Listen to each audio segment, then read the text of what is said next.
Bear Creek at its confluence with the Clark Fork River, gold was found. This scenic byway is also known as the Ghost Town Byway. There are at least 5 ghost towns on this mountain, but we only have time to find 2 of them. Yeah, I've taken a little detour. There was an interpretive sign that pointed out a mine. I think it was a barite mine. And I think I might have found the road to it, so I'm just going over to see right now. Barite's nothing real special, but it is a commonly used item. Paints, rubbers, and some other things like that, I think they said.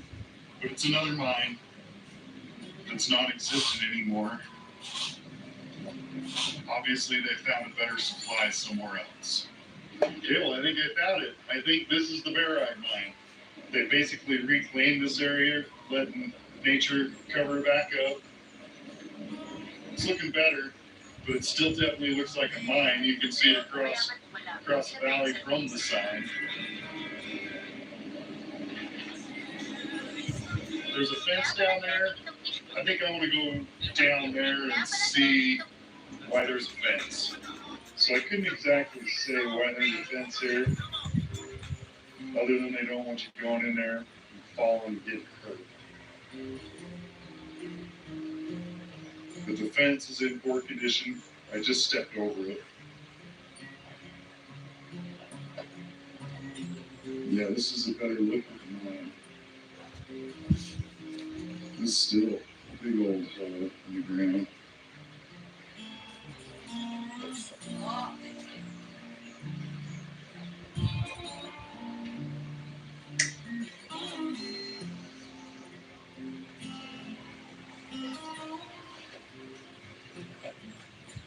Yeah, that's a big one. From 1956 through the mid-1980s, this site yielded over 35,000 tons of a white mineral called barite.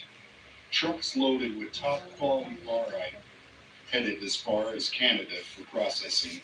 Barite is found in linoleum, rubber, and plastics, even in toothpaste. After the rumbling trucks departed for the last time, the scarred hillside once would have joined the other played-out mines for an earlier era. Today, reclaimed mine sites must be a part of any mine plan. From 1994 to 1996, workers returned the backfill, recontoured the hill, and planted vegetation, and the healing process continues yet today. Okay, we got another possible ghost town before we get to Garnet. Colma. I've never heard of it, but I think it's right up this road, so we're going to go look. It's an exploration day, so we might as well.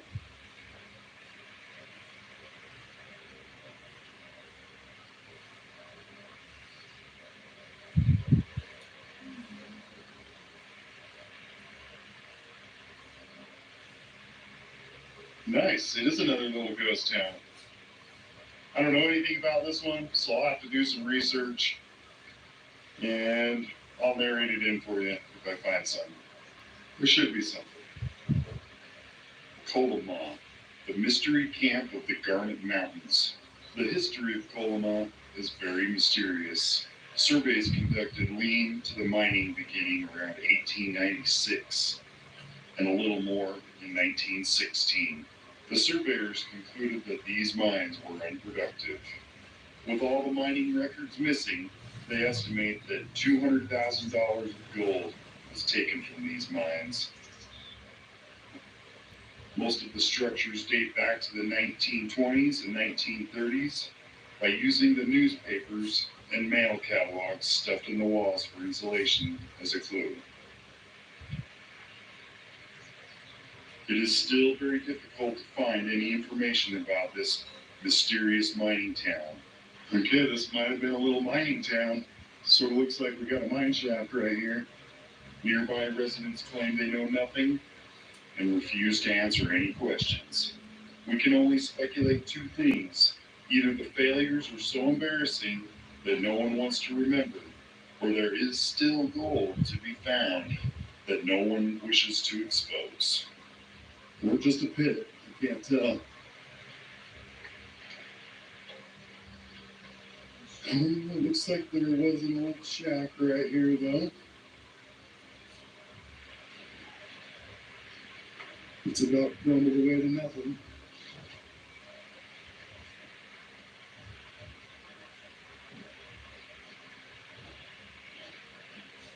It looks like it's still halfway standing, partially collapsed.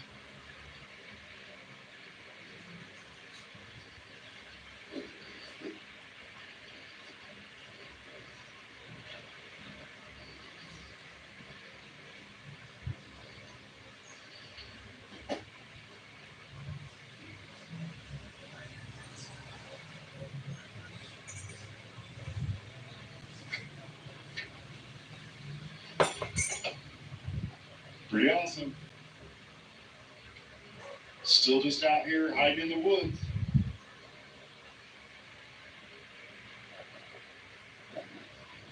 This cabin was a pretty good size. Looks like it had a door on the side and the front. And possibly the back.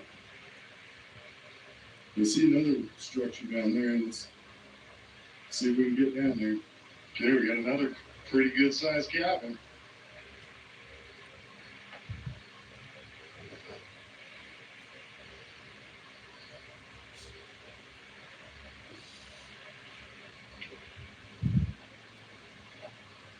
Yeah, I wish we could tell what this used to be.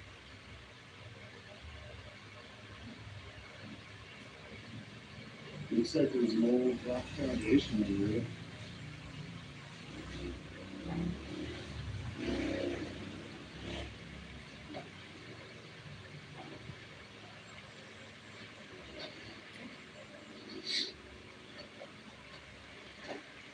You see the foundation?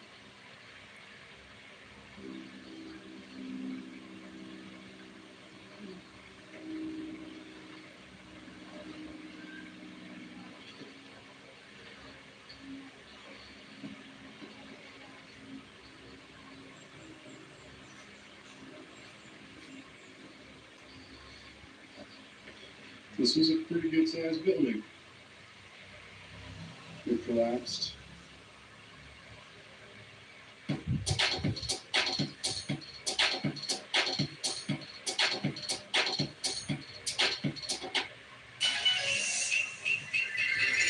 Price leveled up with the money. You very much. Another little remnant of an old shack. And there's definitely a tailings pile there, a waste drop pile. I'll go up on top of that and we'll see if there's a mine up there. I might have found their big mine shaft over here.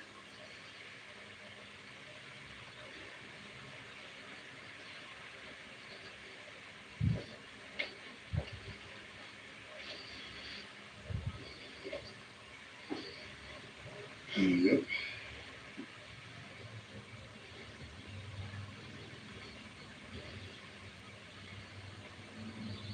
Well, it's been sealed shut.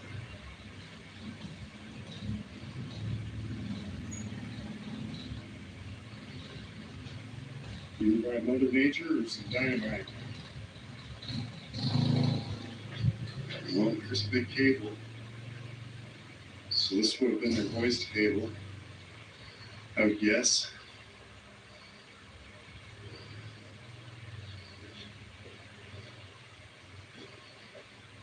And this is probably where the hoist's at.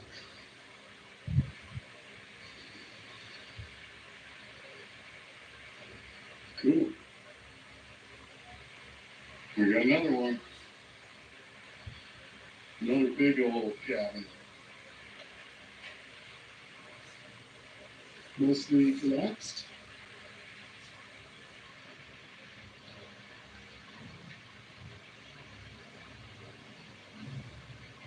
Probably a bunch of critters living there now. Then we got another one right there. But it's just on the other side of the no trespassing fence. And I thought we were going to be on land right here, public lands anyways. There go no trespassing sign.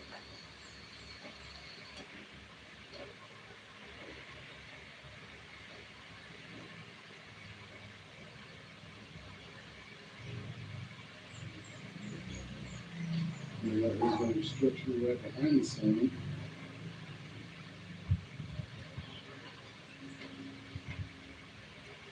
Kind of looks like a drop off too.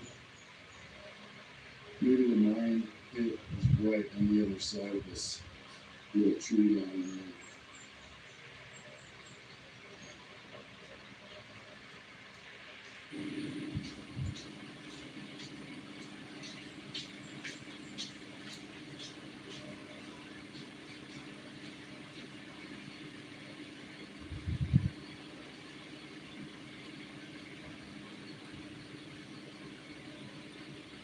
We got a little cemetery here. This is the Sand Park Cemetery. From what the sign says, these 5 grave sites are from some miners who didn't make it off this mountain for one reason or another. And they're buried right here in the Sand Park Cemetery. And this is Tom Williams, died in 1898. William Ross, 1898. W.M. Hamilton, 1905. We can only surmise that these men died far from family in their quest for gold here in the heart of the Garnet Mountains. In the 1940s, they built this cabin for the fire warden to watch for any outbreaks of fire.